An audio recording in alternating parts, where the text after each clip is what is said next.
Bonjour et bienvenue sur Polysoutien, le podcast qui prend soin de vos amours. Nous faisons aujourd'hui connaissance avec Pauline. Pauline a, comme dans beaucoup de mes précédentes interviews, ressenti très tôt l'appel de la liberté, sans réussir à la vivre concrètement. Aujourd'hui, elle me raconte l'évolution de son vécu sentimental et à quel point elle a réalisé combien cette valeur est importante pour elle. Au point de continuer encore aujourd'hui à s'interroger sur quel mode relationnel lui convient au mieux. Si vous voulez soutenir ce podcast, vous pouvez faire un don sur mon compte Patreon. Et vous pouvez bien entendu me suivre sur mes réseaux sociaux. Tous les liens sont en description. Je laisse maintenant la place à Pauline. Restez à l'écoute. Bonjour Pauline, est-ce que tu veux bien te présenter s'il te plaît ? Bonjour Safe, moi je suis Pauline, je vais bientôt avoir 30 ans. Je vis dans une chouette ville, pas du tout à la campagne, et je suis polyamoureuse, voilà. Je vais commencer par la question rituelle de départ. Est-ce que tu peux me raconter quel est ton plus vieux souvenir de crush amoureux, qu'il soit réciproque ou pas, mais le plus ancien ? Je pense qu'il y en a, il y en a pas un seul. On va partir tout bêtement en maternelle. Et en maternelle, j'avais plusieurs amoureux. Donc il n'y avait pas un seul crush, il y avait plusieurs amoureux. C'était pas forcément dit, mais je sais que je voulais pas choisir entre mes amoureux.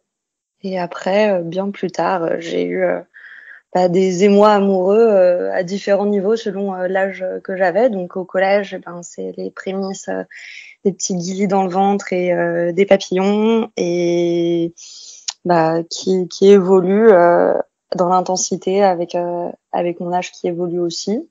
Voilà. Tu sais, pour revenir à celle en maternelle, Ouais. il faut bien avouer que j'ai l'impression que très souvent dans les maternelles, ça n'est pas rare d'avoir des enfants qui ont plusieurs amoureux ou amoureuses. Ouais. Et que c'est vraiment c'est la société en fait qui va nous recadrer et nous montrer que si tu aimes de cette façon-là, c'est pas du vrai amour, etc. Oui, c'est ça. Et comme si le fait qu'il y ait une multiplicité d'amour, ça enlevait de l'importance à ce qu'on ressentait. Alors déjà, je pense que quand on est enfant, c'est valable, ça a de la valeur en fait les personnes qu'on aime, même si c'est des amours qui sont enfantins, on sait pas trop ce que ça veut dire. En tant qu'adulte, on peut avoir tendance à minimiser ça et accorder peu d'importance, et encore plus quand l'amour est multiple.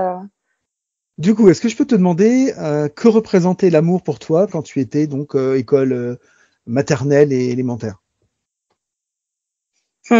Alors ça me fait fouiller un petit peu dans mes souvenirs. C'était, je pense, des personnes que j'aimais un peu plus que les autres petits camarades de la classe. C'était pas des amis, c'était des personnes où je ressentais un certain émoi en étant à côté. C'était beaucoup, beaucoup, beaucoup, rien que l'idée de se tenir par la main. C'était déjà très, très fort. Et c'était des personnes qui avaient une importance spécifique dans mon cœur. Je pense que c'est ça. Puis c'était peut-être aussi, ça variait selon les gens. Il y en avait que je trouvais très, très beaux. Il y en avait que avec qui je rigolais beaucoup. Un peu comme maintenant, en fait. Comme quoi on change pas. Comme quoi, on change pas. Niveau scolarité, ça a été ta maternelle élémentaire ? Oui, j'avais autant beaucoup d'amour et d'amis quand j'étais en maternelle. Et par la suite en primaire, j'étais plutôt assez farouche. J'avais peu d'amis. Je faisais pas partie des gens populaires. J'avais aussi encore plusieurs personnes dont j'étais amoureuse. J'étais très amie avec les garçons. J'aimais beaucoup jouer avec les garçons à des jeux un peu plus masculins, le foot, etc. Et puis au niveau scolaire en lui-même, ça se passait bien. J'avais des notes tout à fait acceptables. Du coup, ton entrée au collège, ça s'est passé comment ? Alors j'ai eu un premier collège où ça s'est très mal passé, où j'ai été victime de harcèlement. Donc j'ai changé de collège au milieu de scolarité. Et là, ça s'est très bien passé. J'ai eu plein d'amis qui étaient un peu bizarroïdes comme moi. Et c'était plutôt très épanouissant dans mes activités. En dehors du collège, par contre, je m'ennuyais énormément en cours. Et mais toujours plus amie avec les garçons que les filles. Et Et au niveau amour, c'était pas tellement d'actualité. Il y a eu une personne dont je suis tombée amoureuse à mon entrée en sixième, mais que j'ai aimé pendant des années, plus de 10 ans. Mais à part ça, c'était des petites amourettes, mais c'était pas le centre de mes intérêts. J'avais trop de choses à faire à côté, trop d'activités, et c'était pas quelque chose qui m'intéressait plus que ça, l'amour. On en parlait avec les copines ou avec les copains, mais c'était pas central dans ma vie. D'accord, donc pas de relation amoureuse ou sentimentale pendant cette période de collège. Oh si, je crois que j'ai eu un premier petit copain en colo, et puis après un autre un peu plus tard dans le collège. Si, j'ai eu des petites histoires, mais j'en garde pas des souvenirs très marquants. C'était presque anecdotique. Je sais pas, je crois que j'avais d'autres priorités, d'autres choses qui m'intéressaient à ce moment-là. Est-ce que tu as eu ton brevet du coup à la fin de l'année? Ouais, j'ai eu mon brevet et puis je suis allée au lycée, un lycée général.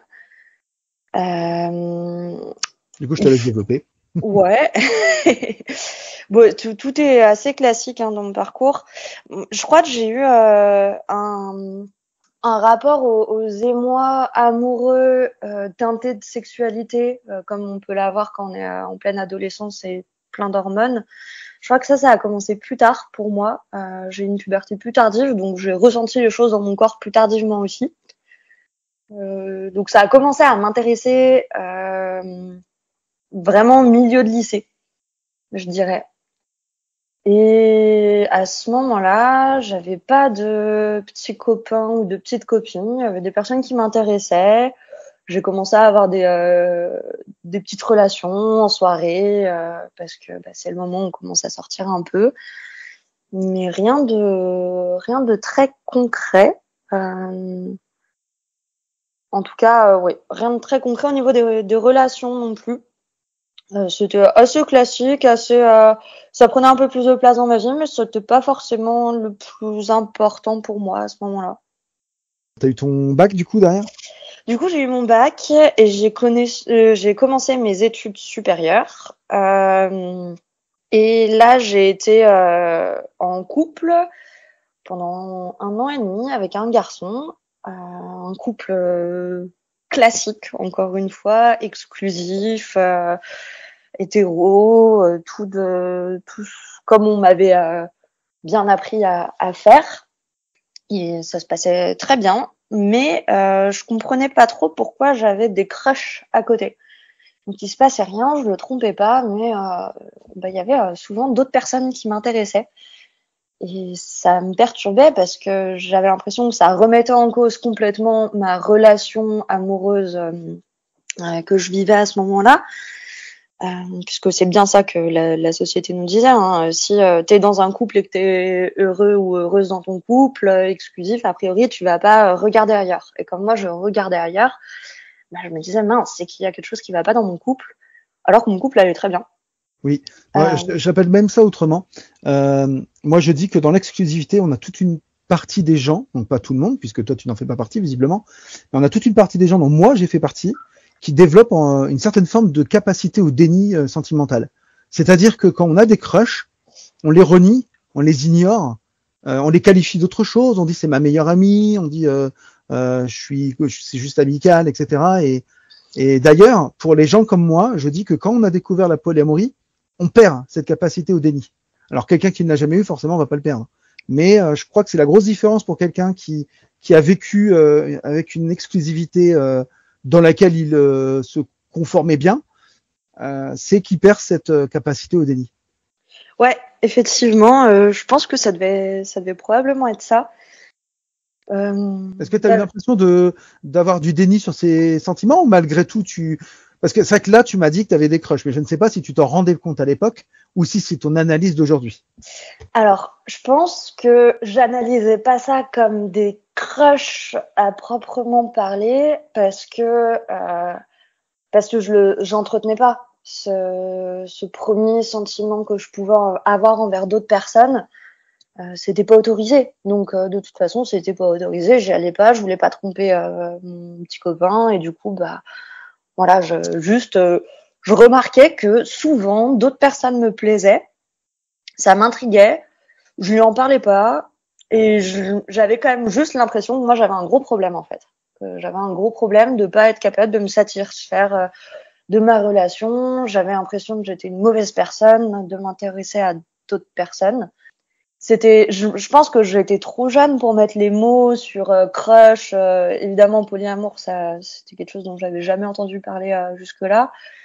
Et c'est juste que je ressentais des choses pour d'autres gens, des petits crushs. La personne me plaisait, la personne m'intéressait, mais je le vivais pas du tout comme quelque chose de positif. Je vivais ça comme si j'avais un gros problème dans ma vie de couple, que moi j'étais problématique à craquer sur plein de gens, à pas pouvoir me poser, me satisfaire d'une seule personne. Enfin voilà, ça a plutôt engendré des ressentis très négatifs envers moi-même et envers la vision que j'avais de ma relation, où je doutais tout le temps. Donc même si tu posais pas les mots dessus, tu avais quand même plutôt conscience de ce que tu ressentais. Par contre, tu cherchais à étouffer ça, quoi.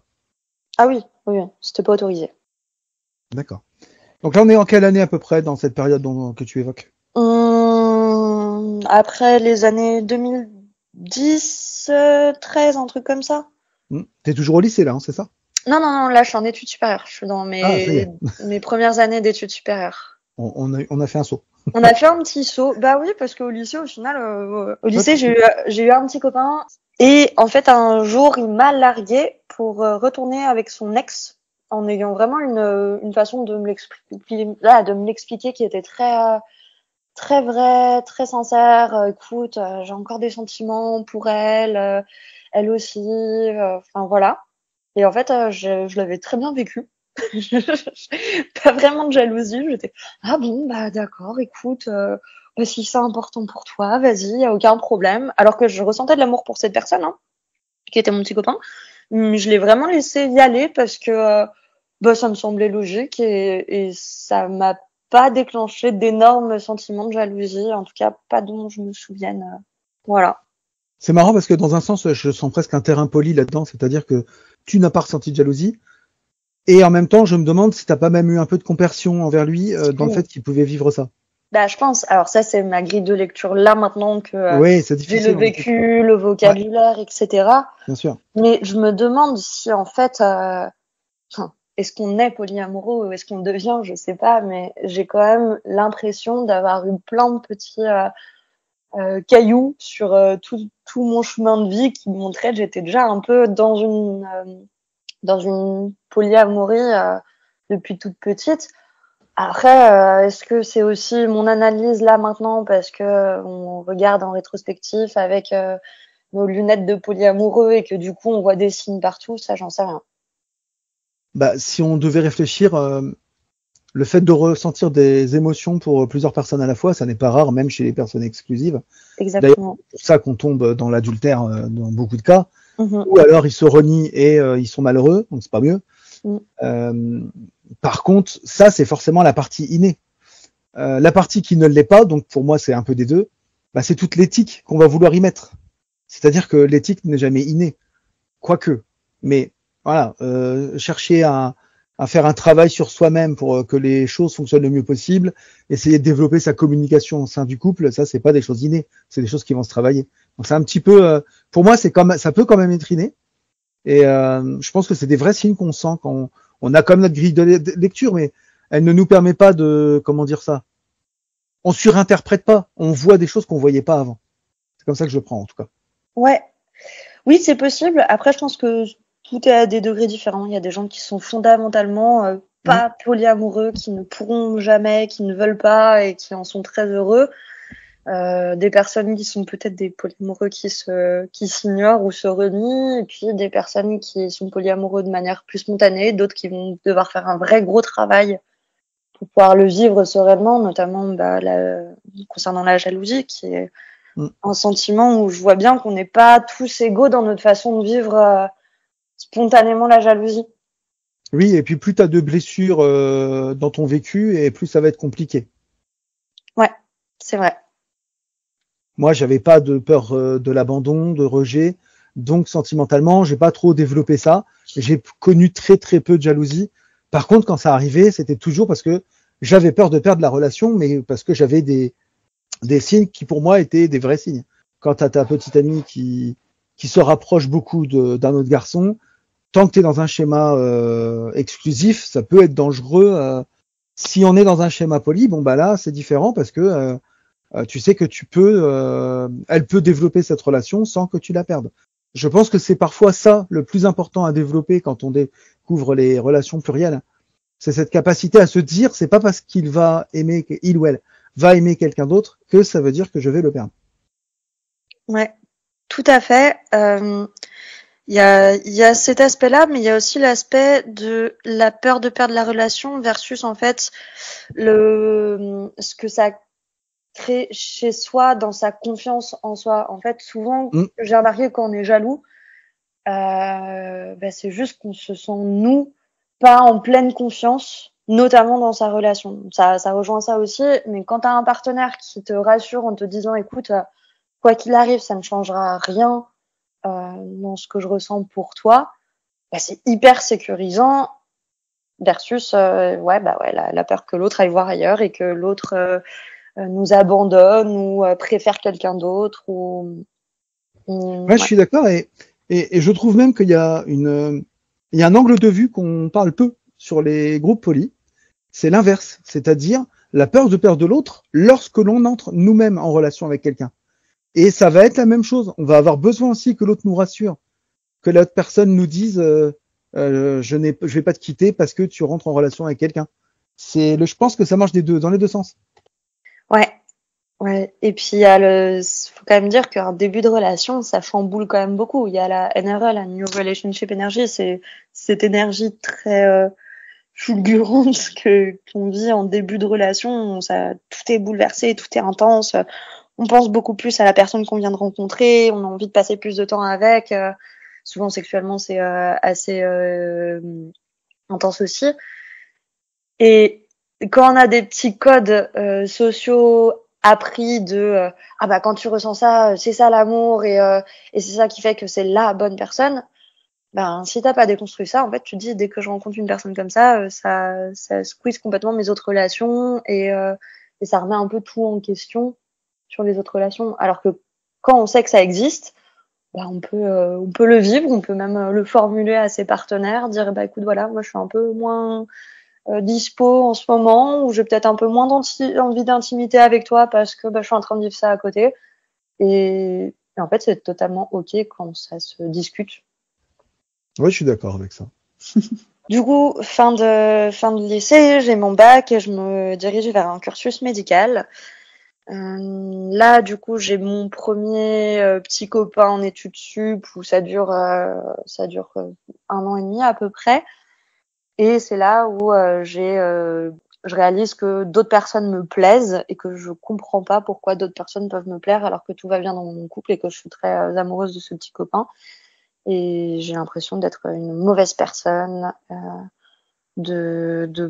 ou que quelque chose va pas dans mon couple, ou que je suis inconstante, incapable de me satisfaire de ce que j'ai alors que c'est super bien. Voilà. Et ça me pose beaucoup, beaucoup de questions. Un grand classique. Grand classique. Cette relation se termine et j'entame une phase assez, ce qu'on peut définir comme papillonnage. Je vois plusieurs personnes de manière plus ou moins régulière ou pas, ou juste des histoires occasionnelles. Le commun des, des mortels dirait elle se cherche. Et dans toutes ces rencontres, je rencontre un partenaire qui est plus âgé que moi et qui me parle pour la première fois de polyamour. En fait, c'est quelqu'un qui commençait à réfléchir à ses relations amoureuses et à se renseigner sur ce que c'était le polyamour.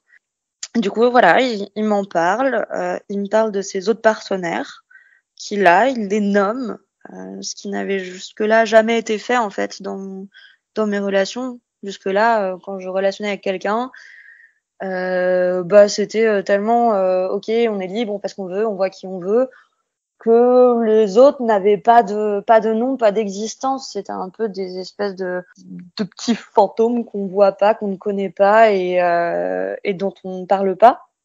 Et là, cette relation me parle de polyamour, me parle de ses autres partenaires, les nomme, me dit que éventuellement il aimerait bien qu'un jour on puisse se rencontrer. Lui, il était quand même plus âgé, donc il avait aussi des envies au niveau de son chemin de vie, de parentalité, là où moi je n'étais pas du tout là-dedans à ce moment-là. Et il commençait à réfléchir en disant comment est-ce qu'on pourrait être parents en étant plusieurs à relationner entre nous. Et moi, je vis ça un peu, je l'écoute, ça m'intéresse, on en discute beaucoup. Bizarrement, je le transpose pas à moi. Je me dis pas, ah ouais, tiens, c'est super, je pourrais vivre ça moi aussi. Je pense que j'étais pas prête à ce moment-là à mettre des mots dessus pour mon propre vécu. Mais en tout cas, j'écoute totalement ce qu'il me dit. Je suis totalement d'accord avec tout ce qui se passe. Je suis très heureuse de la communication qui est instaurée dans notre relation, l'honnêteté, la bienveillance. Et je suis assez surprise de mon absence de jalousie envers mes métas. Je me dis, ah bah tiens, c'est super que cette personne lui apporte ça et que moi je puisse pas lui apporter ça, bah très bien. Donc c'est une première petite entrée dans le polyamour un peu par hasard et sans trop m'en saisir directement pour moi, mais en étant quand même assez intriguée par le fait qu'on puisse théoriser une façon de vivre où y apporter une dimension éthique, philosophique, là où moi j'étais un peu dans un vécu avec les tripes, un vécu un peu brut et pas vraiment conscientisé. Donc tu diriges vers une activité professionnelle à ce moment-là, je pense que tu dois être bien avancé. Ouais, je suis vers la fin de mes études. Mmh. Je prévois de partir en voyage à la fin de mes études, un voyage à durée indéterminée avec mon petit sac à dos.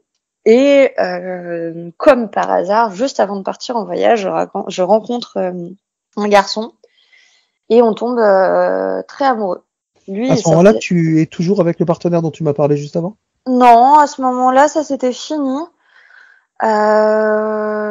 J'avais eu de petits, toujours un peu mon papillonnage, rien de très concret dans mes relations en elles-mêmes. Je me définis pas comme en couple, j'ai pas envie d'être en couple.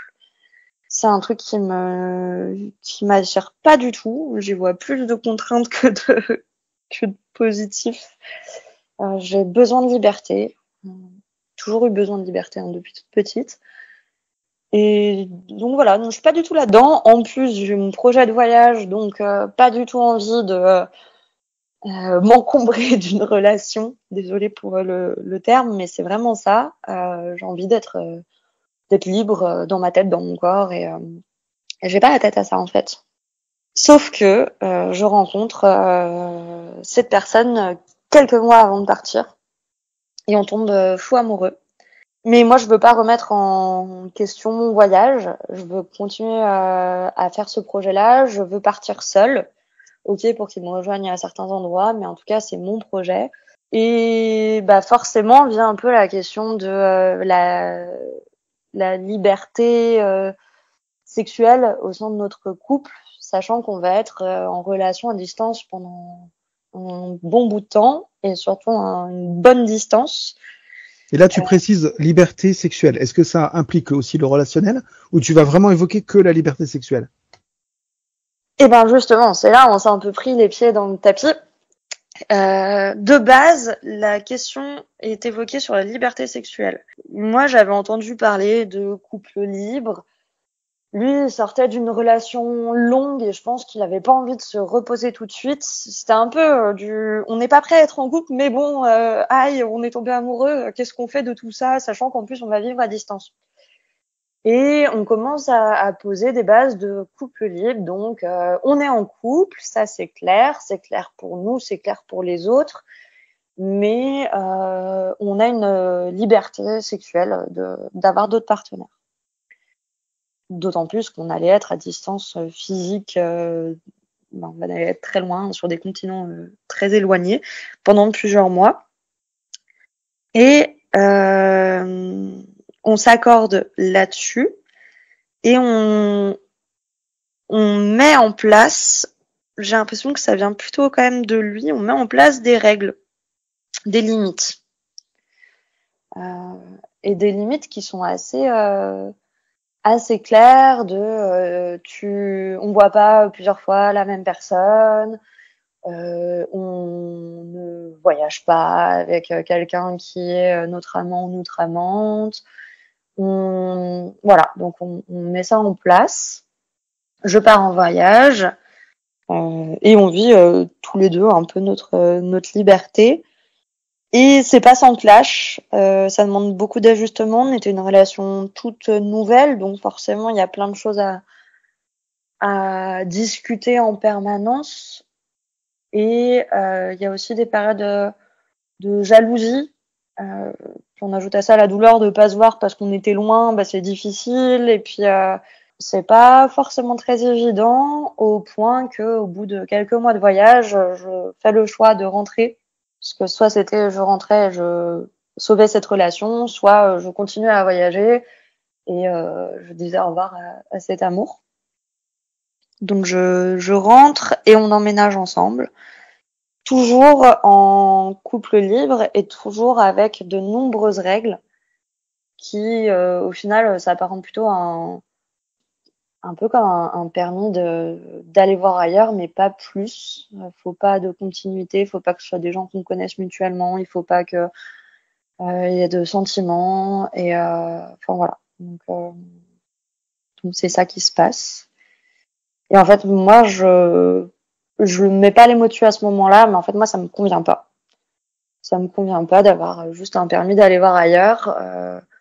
Je pense que à ce moment-là de ma vie, bah, mes relations prennent un autre tournant. Les personnes que je vois, bah, il y a de l'amour, du respect profond, du sentiment, même si c'est pour un soir, et que ça a pas de sens pour moi de s'interdire les sentiments, de s'interdire de revoir une personne. En fait, je me sens enfermée dans tout ce que je voulais pas et dans toutes les raisons qui faisaient que je voulais pas être en couple. Je me sens enfermée dans de l'exclusivité, même si on a juste une liberté sexuelle. En fait, c'est pas ça, moi, qui m'intéresse. C'est pas ça que je veux. Ouais, c'est encore trop mono à ton goût. Bah ouais, complètement. Complètement. Mais c'est d'ailleurs assez mono, en fait. C'est juste se dire, bah, ton corps m'appartient pas, mais quand même un peu, parce que du coup, je décide un petit peu de ce que tu as le droit de faire ou de pas faire, à peu près avec qui, quand, comment, plus ou moins. Enfin, en fait, moi, je me sens complètement enfermée là-dedans. C'est pas du tout libre pour moi. Bah, on n'en était pas au stade où il exigeait d'être présent dans la pièce pendant que tu le faisais. Non, pas du tout. Mais il y avait aussi beaucoup on doit se dire, je suis pas pour le don't ask, don't tell, le fait de pas se dire les choses dans une relation. Puis on se rendait bien compte que moi j'avais peu de règles que je mettais dans cette relation, là où lui en avait beaucoup plus. Je pense qu'il était en insécurité en fait. Je pense que c'était dur pour lui. À la fois c'était très tentant ce côté couple libre et puis on sautait auprès de nos amis, tout le monde savait qu'on était un couple libre et presque on en avait une fierté et puis on était beau aux yeux des autres, on était un couple qui avait cassé les codes, enfin il y avait quelque chose d'assez fier et d'un autre côté j'avais l'impression que dans le fond lui ça lui convenait pas parce que ça le mettait en insécurité et que moi ça me convenait pas parce que ça m'enfermait trop. Trop libre pour lui, mais pas assez pour toi. Ouais, peut-être, mais on mettait pas les mots dessus. Mais ce qui est rigolo, c'est que celui qui l'avait demandé, peut-être tout simplement que, enfin, je sais pas, j'écoutais le podcast Les couilles sur la table. Ouais. Et il y a quelque chose d'assez intéressant qui ressort généralement de ce podcast, c'est cette idée que on incite beaucoup les femmes à faire un travail sur elles, alors que les hommes, on nous apprend pas à le faire. Je crois que c'est quelque chose que les hommes vont plutôt apprendre justement quand ils se retrouvent dans des situations comme d'entrer en polyamorie. Il y a sans doute d'autres circonstances, hein. Mais moi, je pense qu'aussi que c'est comme ça que j'ai appris à faire du travail sur moi. Je pense que je suis loin d'être le seul. C'est peut-être pour ça que s'il y a personne pour lui dire, en fait, tu sais, faut que tu es censé travailler sur toi pour continuer. Tu peux le vivre bien, mais il faut que tu bosses. Et alors qu'on nous fait croire que soit tu y arriveras, soit tu y arriveras pas et qu'il n'y a pas d'entre-deux. Si tu n'y arrives pas, c'est que c'est pas fait pour toi. Alors qu'en fait, c'est si tu n'y arrives pas, il faut que tu bosses. Ouais, Ouais, clairement. Après, tu peux aussi bosser dessus et te rendre compte que c'est pas fait pour toi et c'est ok. Je pense Oui, que mais bien sûr, hein, je dis pas que c'est pour tout le monde. Hein. et Je dis que c'est pas parce que ça se révèle difficile qu'il ouais, faut forcément laisser tomber. Voilà. Mais il faut pas non plus persister éternellement. Si jamais à un moment donné on voit que ça marche pas, c'est que ça marche pas. Point barre.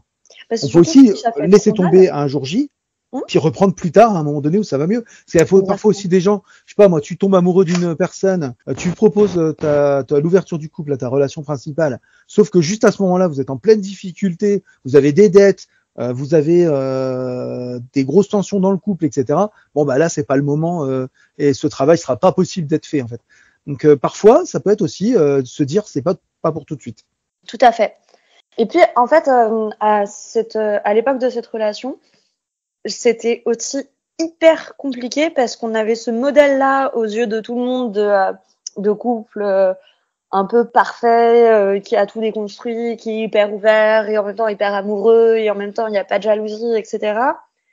Mais les difficultés qu'on avait, on n'avait personne à qui en parler. On était un peu tout seul. Moi, j'avais pas vraiment mis de mots non plus sur le polyamour à ce moment-là. On n'avait pas de café poli, on n'écoutait pas de podcast, on n'avait pas de modèle, on n'avait personne qui fonctionnait comme ça autour de nous. On était tout seul à inventer notre façon de relationner. Et je pense que ça a été difficile. Et c'est là où c'est précieux qu'il y ait des podcasts, qu'il y ait des groupes Facebook pour en parler, des canaux de discussion, des cafés polis, des représentations dans les médias, dans les séries, dans les films. Ça aide les gens qui se lancent là-dedans, qui se sentent un peu des fois tout seuls et tout démunis. Ça donne quand même des espaces pour en parler et pour comprendre ce qui nous arrive et passer au-delà des difficultés. Parce qu'au final, nous, quand c'était difficile et qu'on en parlait autour de nous, les gens disaient bah oui, mais bon, vous l'avez bien cherché. Si vous étiez exclusif, ce serait beaucoup plus simple. Et ça, c'est un peu dur de Parce se que dire ça. tout le monde sait que les relations exclusives se passent toutes dans un bonheur parfait Évidemment. et ne se terminent jamais. Bah bien sûr. Et d'ailleurs, quand cette relation s'est terminée, elle s'est terminée sur une tromperie. Oui, on peut être en couple libre et quand même se tromper puisque les règles établies ont été enfreintes. Et là, à ce moment-là, bah pareil, quand on parle à tes amis qui sont mono-amoureux, exclusifs, ah bah d'un coup, toutes les personnes qui trouvaient que c'était merveilleux notre façon de vivre notre couple et notre sexualité ouverte, etc. D'un coup, les gens étaient ah bah oui, mais bon, en même temps, ça vous pendait au nez, hein, c'était obligé vu votre mode relationnel. Donc là, pareil, même dans la rupture, j'ai eu un peu la surprise de me rendre compte que j'avais peu de soutien dans mon entourage, que c'était incompris et que bah, de toute façon, je l'avais bien cherché. Du coup, voilà, la rupture a été extrêmement compliquée. Une douleur de rupture très intense. J'ai mis quand même, je pense, bien 3 ans à m'en remettre. Ah, je suis désolé pour toi. Ouais, mais écoute, c'est marrant parce que au final, moi qui ne ressentais jamais de jalousie, là j'ai ressenti la jalousie, mais alors comme c'était un sentiment, une émotion avec laquelle j'avais pas l'habitude de dealer, ben je me suis pris ça en pleine poire et je l'ai ressenti très très intensément pendant 3 ans. Alors, on en est à cette relation qui a pris fin. Qui a pris fin, et là s'ensuit de nouveau une période très libre, où de toute façon j'ai tellement mal, je suis tellement blessée dans ma rupture que je veux plus jamais relationner de ma vie en couple, c'est pas fait pour moi, je veux finir vieille femme seule avec des chats. Et mais bon, du coup, je m'amuse quand même et j'ai une période de ma vie où je relationne avec plein de personnes. Il se trouve que je rencontre des gens qui relationnent entre eux et je commence à avoir des relations avec ces personnes-là ensemble et de manière séparée et tout le monde est au courant et je me rends compte que c'est trop bien que tout le monde soit au courant, que tout le monde se connaisse et c'est un polycule assez chouette, assez joyeux. À côté de ça, Si je comprends bien, c'est un polycule qui est arrivé complètement par hasard. En fait, tu l'as pas cherché à ce moment-là. non, pas du tout. C'est conçu comme ça. J'étais sur un site de rencontre et je tombe sur un profil en fait qui est géré par plusieurs personnes et qui sont un peu hey coucou, on est une grosse bande d'amis, on relationne un peu tous ensemble, si t'as envie qu'on en parle et qu'on en discute, ça peut être chouette. D'accord, c'est particulier quand même. Ils n'ont pas exigé que toi que tu sois en relation avec chacun d'entre eux. Ah ben non, bien sûr que non. D'ailleurs, j'ai pas rencontré tout le monde de cet immense boogie-boogia de gens qui relationnaient entre eux. J'en ai juste rencontré certains.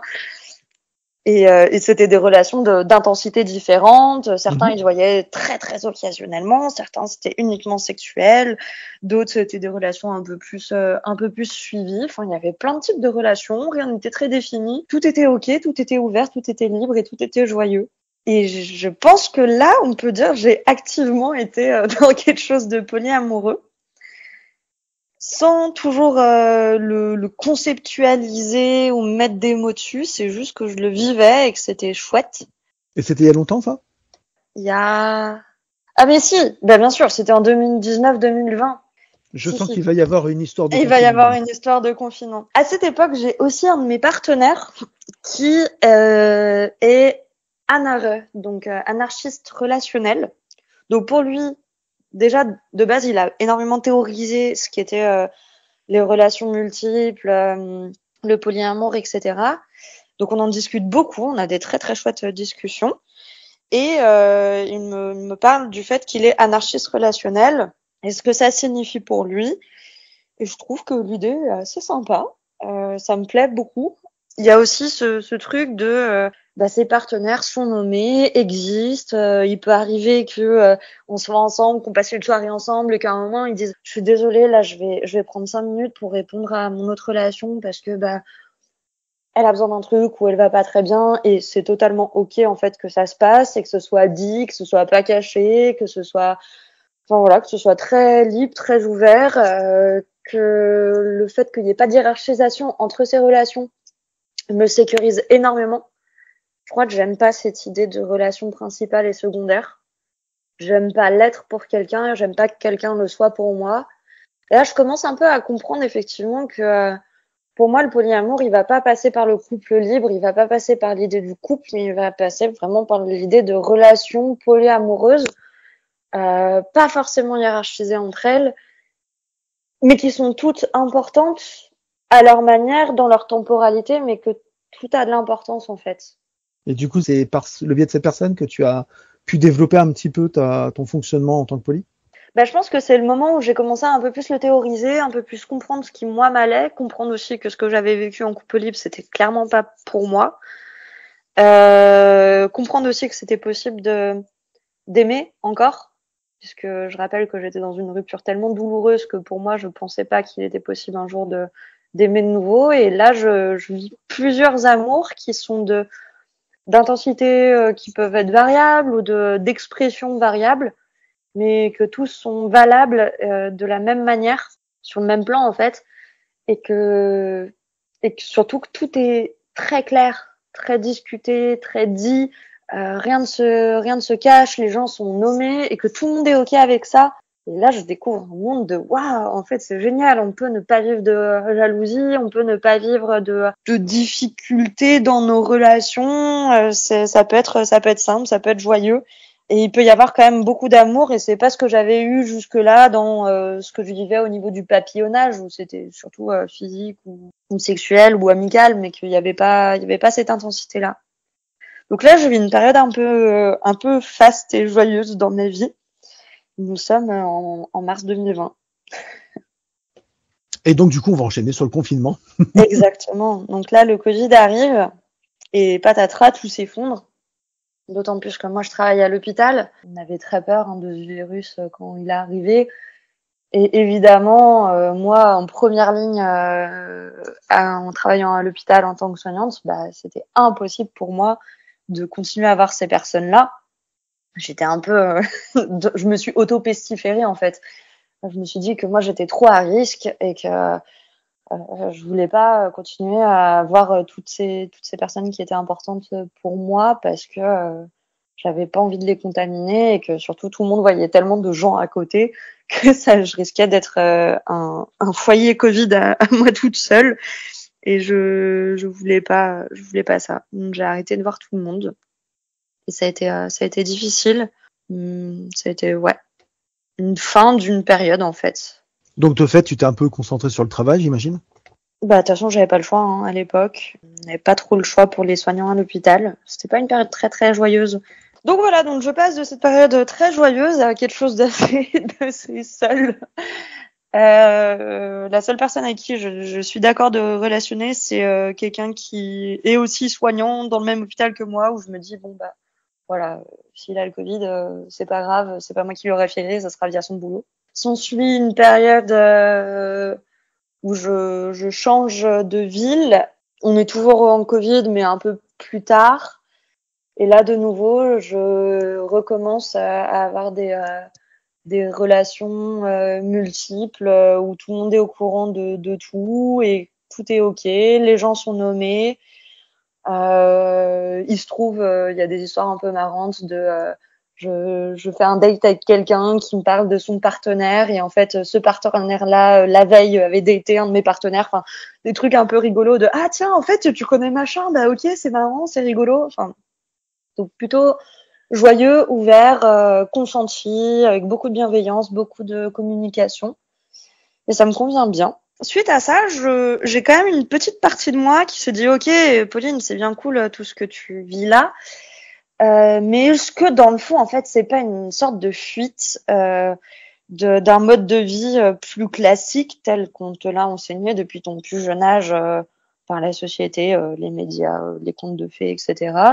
Et que en fait, dans le fond, t'aurais envie d'être marié avec des enfants dans un truc plus hétéro normé, exclusif, etc. Est-ce que c'est pas ça, mais que ça te fait juste peur et que du coup tu fuis en ayant toutes ces relations arc-en-ciel au quotidien. Et pour la petite anecdote, un jour je pars en voyage. En voyage, je rencontre quelqu'un qui vit sur place et qui est un père célibataire, donc qui vit avec ses 2 enfants. Et là, je saute à pieds joints dans la vie de mère au foyer avec 2 enfants. Et Pendant combien de temps? 1 mois et demi, un mois.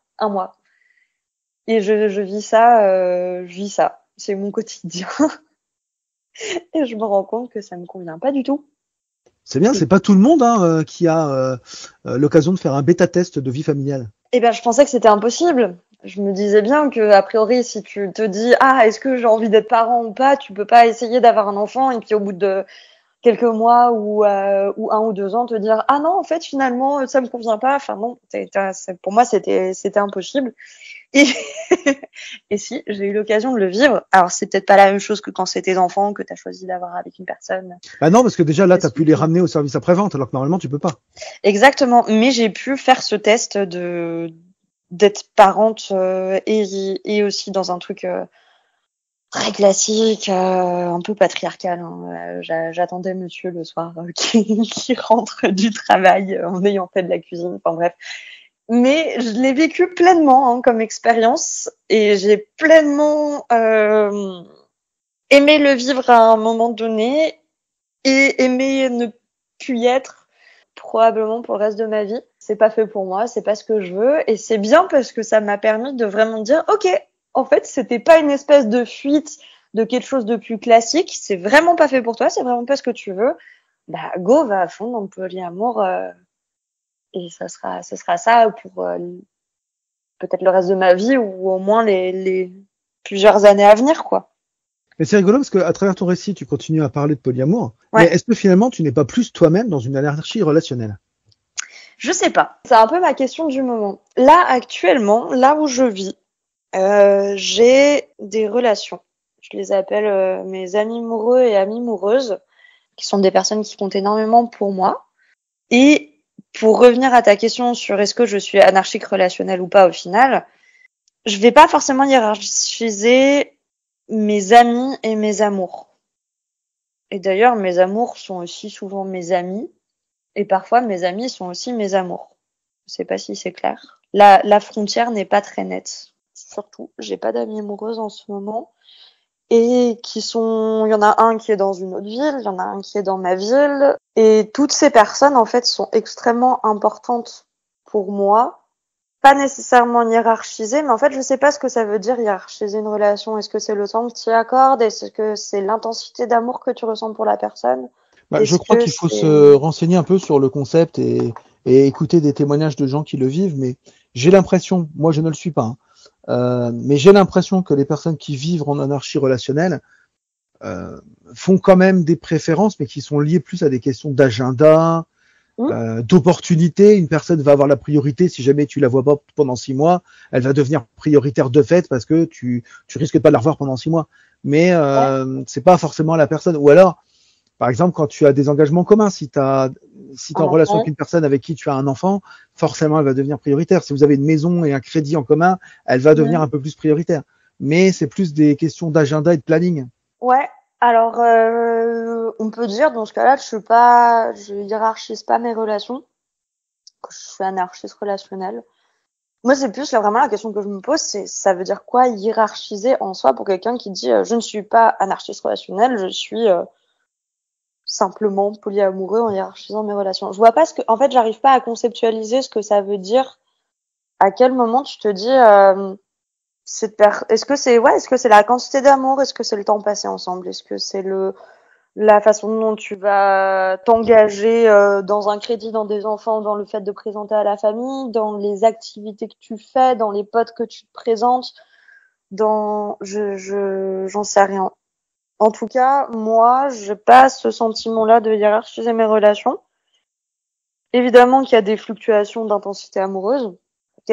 Pour quelqu'un que je viens juste de rencontrer, à qui je suis en plein début de relation, que un partenaire que je vois depuis plusieurs années, ou que cet ami avec qui en fait parfois on a de l'intimité amoureuse et parfois pas. Donc ça va être des natures d'amour qui vont être différentes, ça va être des temporalités qui vont être différentes, ça va du coup être aussi des engagements et des activités différentes. Mais pour moi, il y a pas d'hiérarchisation. En fait, tout est important, tout le monde est important. Et pareil pour mes amis. D'accord. Là, dans le récit, tu en es à l'après-Covid.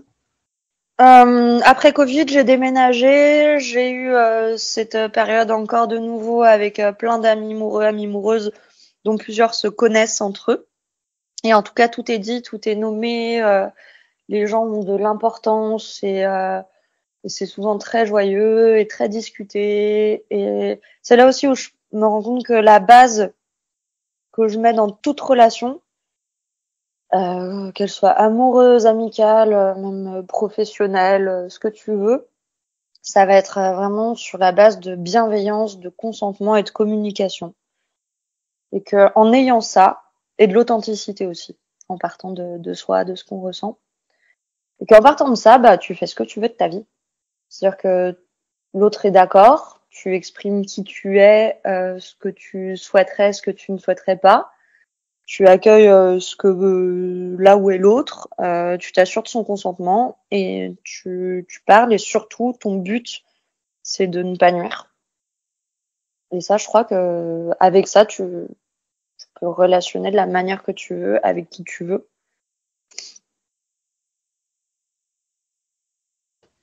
J'ai Il y a un l'impression que tu arrives au grand bout un petit peu de silence. ton récit. Ouais, j'arrive au bout de mon récit. Il y a eu mon expérience du coup en voyage de mère au foyer et là je suis dans la ville où je suis actuelle avec un ami amoureux qui est dans une autre ville, un ami amoureux qui est ici. Ils sont loin? Euh, comment? Ils sont loin de toi? Il y en a un qui est dans une ville à 1 heure et demie de train, 2 heures, D'accord, et oui, quand même. l'autre qui est quelques rues à côté. Oui, c'est plus proche. C'est plus proche. Et d'autres relations qui sont moins ancrées peut-être en construction ou en fin de relation, ça dépend. Euh, D'accord. voilà. Mais j'ai deux, trois partenaires, on va dire officiels en tout cas, dont je parle aux gens, dont ils savent les existences les uns pour les autres. Ouais. D'accord. Et c'est des personnes qui comptent énormément pour moi, avec qui il y a beaucoup d'amour et et de joie et de respect et J'avais cru comprendre. voilà. Et je reviens toujours sur les mêmes trucs, mais en fait, c'est important de remettre la base de, en fait, qu'est-ce qui fait qu'on a envie Oui, de c'est vrai. relationner, bah, c'est la joie, quoi. C'est la Mm. joie de se voir, la joie de construire D'accord. des trucs ensemble ou de passer des moments ensemble et que ce soit sur une nuit ou sur la vie, bah, ouais, pour moi, c'est ça. Donc, je vais attaquer les questions de fin de podcast. Si, attends, il y a quand même un truc que j'aimerais rajouter. Mais ça Dis-moi. va faire partie de tes questions de fin de podcast, je le sens. Peut-être. Pourquoi est-ce que au final, je suis là? Ça me sécurise en fait. Ça me sécurise énormément le polyamour. Mhm. Je me sens beaucoup plus vraie et authentique avec mes partenaires et libre d'être moi et libre d'aimer aussi depuis que je me suis définie comme polyamoureuse et que je me suis définie par moi-même, pour moi-même, mais pour mes partenaires aussi, et aussi aux yeux de la société. Là, aujourd'hui, tout le monde sait que je suis polyamoureuse. Il y a dans ma ville, dans mon taf, dans ma famille aussi. C'est des choses qui sont dites, qui sont parlées, pas toujours comprises, mais en tout cas, ça, ouais. Et ça me rend très heureuse. C'est peut-être aussi pour ça que tu utilises plus le terme polyamour. Peut-être parce que c'est une étiquette qui est plus grand public que anarchiste relationnel. Pour moi, d'ailleurs, l'anarchie relationnelle est liée au polyamour. Hein. Ça pourrait être Ah, c'est une comment dire branche. ça? Ouais, C'est une voilà. Pour moi, branche. c'est une branche. Mm. Pour moi, dans le polyamour, alors après, on y met ce qu'on veut et on définit les choses comme on veut, mais dans le polyamour, tu vas avoir les relations libres, tu vas avoir les notions de trouble ou de personnes qui vivent ensemble, les relations en V, tu vas avoir l'anarchie relationnelle, tu vas avoir le couple libre, tu vas avoir la polyacceptance, enfin voilà, tout ça, ça rentre en fait. Pour moi, le polyamour, c'est juste tout ce qui n'est pas monogame exclusif au final. Je suis d'accord. À partir du moment où il y a de l'éthique. À partir du moment où c'est parlé et consenti par tout le monde. Sinon, c'est de la tromperie. Et la tromperie, moi, je ne cautionne pas. On est d'accord. Est-ce que tu peux me donner ta définition personnelle du polyamour? C'est de considérer que je ne possède pas l'autre et que l'autre ne me possède pas. Donc ça touche à la liberté. Et c'est aussi considérer que je ne suis pas tout pour l'autre et que l'autre ne peut pas être tout pour moi. Je peux pas tout apporter à mes partenaires et ils ne peuvent pas tout m'apporter. C'est d'ailleurs pour ça qu'ils ont d'autres relations et qu'ils ont des amis et qu'ils ont de la famille et qu'ils ont un boulot et que tout ça contribue à l'équilibre d'une personne. Et en tout cas, moi, je veux pas avoir cette casquette d'être un peu l'unique pour ça. Et je veux pas que quelqu'un ait cette casquette-là pour moi. Et puis, c'est aussi la base, c'est de se dire, en fait, on peut inventer comme on veut notre façon de relationner, tant qu'on a cette base de bienveillance, d'authenticité, de consentement et de communication. On s'assure que tout le monde est OK, que tout le monde est d'accord, on parle les gens. C'est-à-dire qu'on les nomme, on dit ah bah tiens, je sais pas, j'ai vu Truc Muche l'autre jour, on est allé faire un ciné, c'était trop bien. Comme on peut parler de nos amis à nos amoureux, on peut parler de nos amoureux à nos amoureux et c'est OK. Et puis c'est simplement le fait de vivre des relations de manière éthique et joyeuse. Enfin, vraiment, je reviens sur l'idée de la joie, mais c'est trop important en fait d'être joyeux tous ensemble. Et moi, ça m'apporte plus de joie et plus de bonheur de vivre mes relations de cette manière-là que d'être dans quelque chose de monogame. Ok. Écoute, Alors, merci beaucoup de m'avoir accueilli pour ce podcast. C'est la première fois que je participe à un podcast. Donc, j'espère que ça t'a plu. En ça tout cas, m'a le podcast, plu. J'espère que j'ai été claire. Oui, oui, tu as été très clair.